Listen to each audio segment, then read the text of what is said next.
Well, welcome. It's just a little after 7:10. Rob and Liz, his morning crew with Lizz's Ugly Bakery. It might not look pretty, but it tastes great. This morning's edition, sheep herder's brisket. Tasty, delicious dish. No, shepherd's pie. Or Philip, who, Pastor Philip, he was stationed in Britain for a while. He said if you make it with beef, it's called cottage pie. That's what this is. He texted that in this morning. Yes, it is because it was made with beef. I chose not to do lamb. Lamb a little pricey and a little gamey for me, although a lot of people like it. So. Wait a minute. Liz Riles does not like lamb. Oh, I love little lambs. You like, wait a minute. I like to love and cuddle little lammies, but not to eat them. Wow. Sorry. Now, you put it like that. Yeah. It sounds pretty horrible. That's the way I see it in my heart. Okay, so it's sheep herder's brisket. Shepherd's pie, cottage pie. Thank you so much. It has carrots, and it called for celery. I despise celery, so I left it out. What? I like celery. I don't like love celery. I don't see how, unless it's covered with peanut butter, do not bring it to my house. Okay. I just don't like it. So, if you're new to the family, we do the taste test just to let you know how it tastes, because it doesn't look pretty, but it always tastes great. Yeah, I did spray it gold. For real? I did, and I put a couple of green shamrocks on it because it's She did. in honor of St. Patrick's Day. She did. And TJ, who's one of our video producers, never, maybe this is the week that he likes it, but he never really likes it, but he puts it kindly. I have my hope in Jesus. I don't have my hope in TJ right now because he never likes anything. Okay, so let's give this a whirl. Let's see what Ian thinks about it. Oh, he just took a big old bite. Ian? Like a good bite. That is really good. I think we might need to turn the cameras off. I'm going to lick the plate clean. Oh, yay! Okay. Oh, that made me feel good, Ian. Thank you. TJ. Oh, great. Here He's still we go. swelling. Swallowing. Yeah, I'm still chewing it. This meat, What? man, this meat's chewy. Oh, it's not. This It is. meat's chewy. So is that your assessment? I mean, Oh boy, here it comes. The I mean intro is just. I've definitely had worse. I'm out. She's gone. She's gone. Okay. I'm going to take just a... This thing took like 3.5 hours. Wow. You like Wow. it? What? Yeah. Okay. It doesn't taste like the brisket I thought it would. No, it's got taters in it and Wow. carrots and mater paste and. Mater paste. It does have So- mater paste. Let me try this meat. I've said it wrong so long. All I know is it's shepherd something. My fork went through that piece of beef, so I don't know what kind of chewy you got over there. You're still I don't know chewing what on kind it of too, ain't you? seasoning you use, but it has a different taste than anything else I've ever tasted. It's really good. It has kind of a zestiness to it. Well, there's rosemary and thyme Rosemary and thyme, that's what it and is. leeks and yeah. Real good. Wow. You plug it up. It won't leak anymore. Okay. Shepherd what? I forgot. Shepherd's pie. Shepherd's or cottage pie. Or shepherd or cottage pie. Yeah, for St. Patty's. The recipe is on our website, hisradio.com. Just click on Rob and Liz. It's right there with Liz's Ugly Bakery. His Morning Crew. You're going to learn something about Liz Riles today on His Morning Crew. It's Rob and Liz, His Radio. And it happens to do where she goes, a special place. It's a hiding place. It's a special place in her home. Others may visit this room. But it's Liz's special hiding place. She goes in there, she closes the door, and it's her I don't know, sanctuary. It is my sanctuary. Yeah. My dogs go with me too. There's a lot of porcelain around in this one room. There's a lot of porcelain around. But I'll tell you, I'm not the only one. There's a ton of people that are finding solace in this same place, which is the bathroom. But it's in the bathtub is where we're spending our time. Oh, the bubble thing and the candles and... The bubble. Do you do the candle thing? I do. I have a lot of candles around. I do take my phone, and so I set it up, and either I'll listen to music or I'll turn on a show or, something like that. But I just go in there. The dogs lay on the floor, so they're always with me.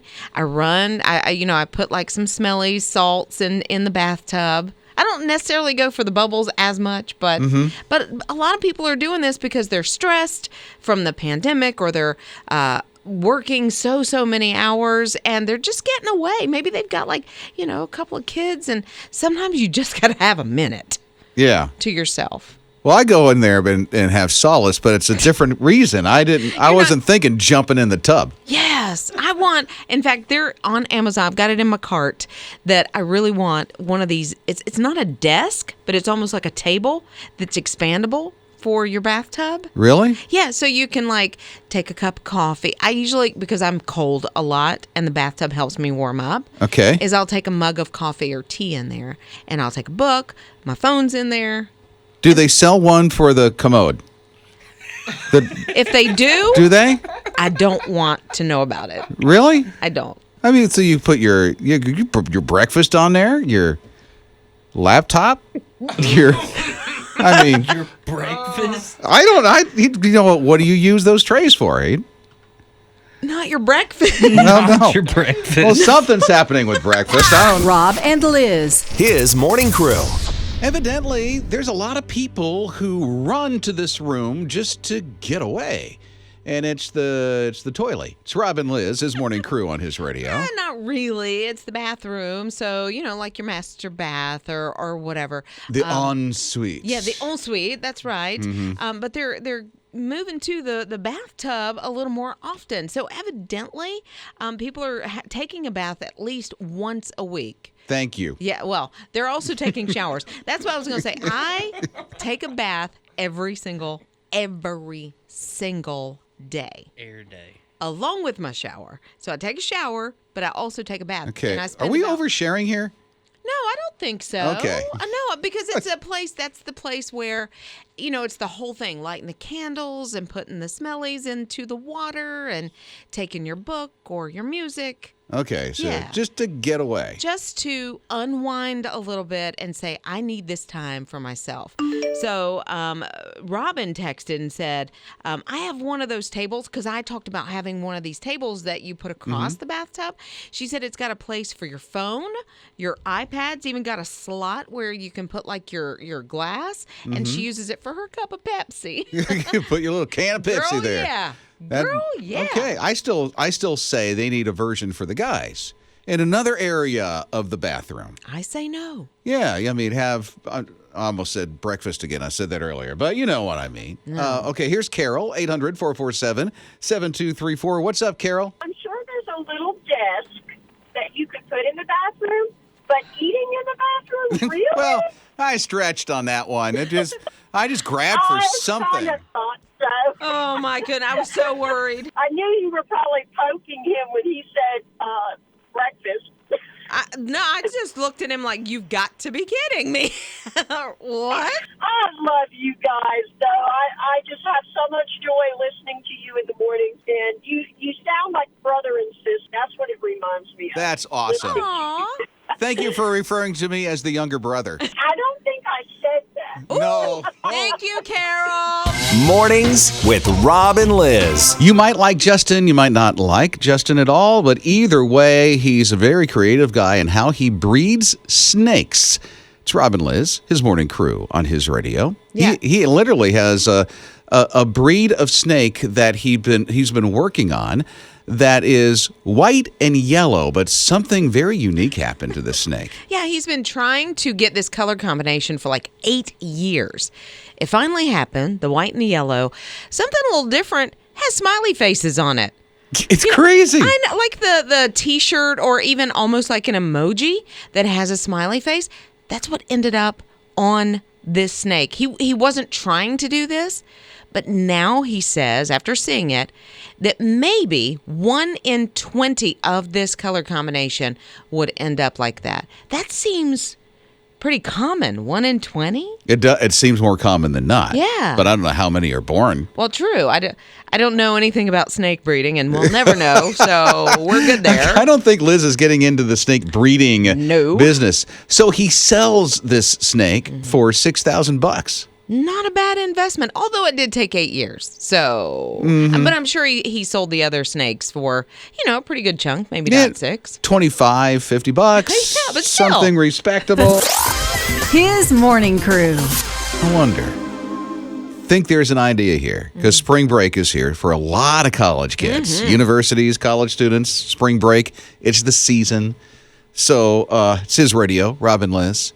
So I'm thinking if you would offer a college student some money, they'd probably stay in the dorm. There's a college that thought, you know what, let's do this. Let's offer some grants. We want to make sure that these students stay safe and don't bring back COVID. And one of the best ways to do that is just to stay on campus.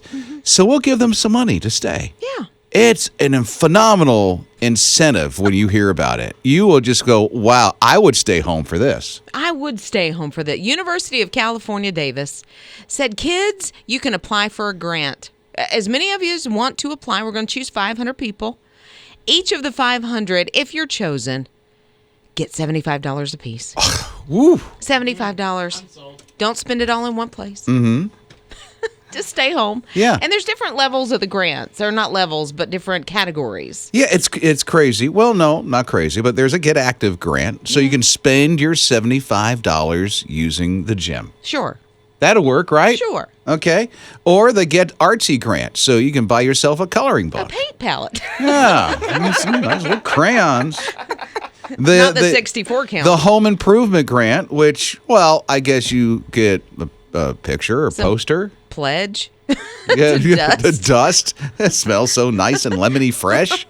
And then the Let's Stay In grant, which is, well, you stay in. Stay in and order a pizza. That's right. And have some change. Get yourself a DoorDash Yeah. and have a meal. $75. I just see kids. My sons might apply. May get the $75. I don't know if they'd stay home, though. Yeah, how are they going to take care of the 500 students? I'll tell you, my son is in a university, and they said, you know what, we'll let you out earlier this year, but so nobody brings back COVID, there won't be spring break. Some students are like, what? And then others are like, okay, we get it. We're going to get out earlier this year. So it's a trade-off. Okay, they get done with the semester earlier, but no spring break. Yeah, summer starts earlier for them. Wow, I don't know. I like that break in the spring just to sort of reset, and get a jump start on the rest of the semester. But when you're out for summer early and you get a longer summer break, 4 months. So there's a trade-off. So it's like I get it. One or the other. Yeah, I think maybe this university should have done what your university maybe. did instead of $75. What? Yeah, well, you know what? A student just might take it. They might. So I would have taken the $75. Believe me, I'm not discounting $75. I just think the trade-off maybe is not enough for college students to stay home. Sneak out, huh? Which is a wrong thing to do. It is. Just so you know. Rob and Liz. His morning crew. Catalytic Converters. Yeah. They're grabbing them out of cars now. They're stealing them. Yeah, I think they've been doing it for a while, but it's gotten like crazy, the amount, doubling and tripling the amount that are being stolen out of our cars while we're sleeping. Yeah, that's sad. That's really sad. But I think that some people might be doing it. Doesn't make it right. No. But I think some people are doing it because of the effects of losing jobs and needing money because they'll sell them off to the junkyards. They get a couple $100 out of them, and then the junkyards melt them down and get even more dough out of them. Right, exactly. But so evidently they're made with some metal. There's one of the metals that they use, Palladium. Palladium, that is worth like $2,800 an ounce or something like that. So I don't know how many ounces are in the catalytic converter, but wow. There's several cars that they say, if you have one of these, make sure you just lock it so they can't get into it. Yeah. Like the Toyota Prius, the Honda Element, the Ford Ecoline, the Chevrolet Express, and the Toyota Tundra. Those are the hot ones that people go after the catalytic converters. I guess they're easier to get to. I don't know. I don't know, but park in the garage if you can, or I don't know what you would do. Put the... Thanks. No, but I'm saying if you can. There's too much there. You didn't let me, fine, Ash. Can't. Put a light out, a light sensor, so if somebody is lurking around, there's that word, lurking around to see that stuff, huh? Right. So, I don't know. That's wild to me that you would saw that off of a car, because they say that's how they get them off, is they get up under there and saw it off of there. TJ, do they? Yeah. Okay. That's all they need to do. Really? Yeah, it's not that hard to take them off. So they just get under there, saw it off. How do you know this? Really I know. I was going to say. How do you know this so well? Do you work on cars? No, I don't work on cars. Do you take catalytic converters and? I'm not going to say that. Not No. going to tell you that. He doesn't. I promise you I'm he going to take up for doesn't. TJ. He doesn't. Rob and Liz. His morning crew. Good to hear from you at 800-447-7234. Love for you to meet Greg. Now, Greg works at the fire department. What do you do, Greg? Hello, I'm on work on the back of an ambulance, and I get to see people, and I get to tell them about God, pray with them as much as I can, and just lead them straight there. I love that you do that. That you just open up like that. Yeah, I do. I really do. It's be surprised how many people at really that time look at you and tell you they don't know God. You're like, you might really want to get to know Him real quick. Yeah, right. Especially if it's, life and death, and this could be their trip to eternity at that moment. Yeah, and Greg is there with that source of comfort and, gets to talking about them. And people are very vulnerable when they're in the back of an ambulance. They're looking at possibly facing death or something fairly tragic, and he's there to spread that hope. You are, Greg. Thank you for doing what you do. And it's so good to hear from you this morning as well. Keep doing what you're doing. We're praying for you today, Greg. Mornings with Rob and Liz. If Powerpuff Girls sounds very familiar to you, there's one of two reasons why. Either you were born in the mid-90s and you grew up with it, or you had kids that was that age, 5 or younger or something like that. Although Powerpuff Girls, I think, is kind of transcends some generations for people who like Powerpuff Girls. It's Rob and Liz, his morning crew on his radio. I remember watching it with my daughter Taylor. I loved Powerpuff. Oh, my Amanda loved them. Yeah, did you sit down and watch it with her sometimes? Or get into it not so much? I was there. Yeah. Invested may be too much of a word. I was there, yeah. Well, Buttercup, Blossom, and Bubbles are coming back. It's a live action thing now, right? It is. Now, the actresses that are going to be playing these folks are Dove Cameron. Who? Chloe Bennett. What? And the other girl, I can't pronounce her name, but I don't know who they are. So they're unknowns. They've been on a couple of different shows. I think some of the Marvel TV shows or whatever, Agents of S.H.I.E.L.D. Is what Ian from the video department is saying. But I'm not familiar with them, but I am familiar with Blossom, Bubbles, and Buttercup. And her name Buttercup. From the cartoons, yeah. So maybe I'll watch. I don't know. It depends on what they do with it. If they're in keeping with the original cartoon, I think I'd be in. Yeah, well, I'm out. Listen, I'm out. Wait. If you called Amanda and said, hey, Dad wants to take you to see Powerpuff Girls. Remember how we used to watch that together? Your face says absolutely not. You'll find some other activity. Yeah, we'll go hiking or running or something. Hey, Amanda, call your dad. His morning crew. Well, here's a question for you. What's the most interesting thing you've seen in someone's house? It's Rob and Liz, his morning crew on his radio. I'll start. How about a Moroccan landscape painted by Winston Churchill? What? Yeah, Angelina Jolie owned that, and it just went up for an auction Monday, and it went for over $11.5 million. So someone bought that thing. I'd say that was pretty interesting to have in somebody's house. Well, I mean, you're showing it around. Somebody comments on the piece of art, and you say, oh, that was painted by Winston Churchill. That would be very cool. So my friend, Anne, she has like a knight, like an armor of a knight in her living room. And the first time I ever went over to her house, I mean, I'm looking around because you kind of scope out a little bit. And I said, what in the world? Why is that thing there? We're talking the full armor, everything. Okay. Like you would see in Robin Hood through one of the castles or whatever. That's wild. What'd she say? Well, she said that her husband had it before they started dating. So he's had it a long time. He bought it at like a jockey lot. And she said, look, his name is Dean. And she said he had long hair. He was hot stuff back in that day. It still is. And she said he bought it because he thought it was cool. So when she first saw it in his living room, she would not let him get rid of it. He wanted to later, but she said it kind of sums up his personality. Really? Yeah, she loves it. Will not get rid of it. Her little knight in shining armor. Exactly. Standing in the corner, always protecting her. I don't know, but how interesting is that? That's interesting, for sure. What about you? Something you've seen that's interesting in someone's home, maybe even your own. Rob and Liz. His morning crew. I am so ready to get to somewhere nice and warm and beautiful, but I don't think I have the kind of money that will take to get to this island that they just put up for sale on the Bahamas. It's a little pricey. Oh, it's got to be a couple $100. Couple $100 plus a little bit more, $19.5 million. That's wow. But you do own your own island. But you own. Is there electricity? No, not that I know of. There anything on it other than what God created? No, there's not. It's 730 acres, and they do say that there's plenty of room if you want to have like a golf course. If you want to have, maybe a hotel, you can put a small hotel. So someone owns this already and they're selling it? They are. It's a 10-minute boat ride from Duncantown Dock, which is on Ragged Island. So that must be inhabited. And then you can take a little jaunt over to this island for $19.5. So I can see it as an investor would definitely look at doing something like Well, this. yeah, but not common folk like you or me. You don't have that in your checking account? Yeah, me either. Oh, my goodness. I'm lucky if I have $19.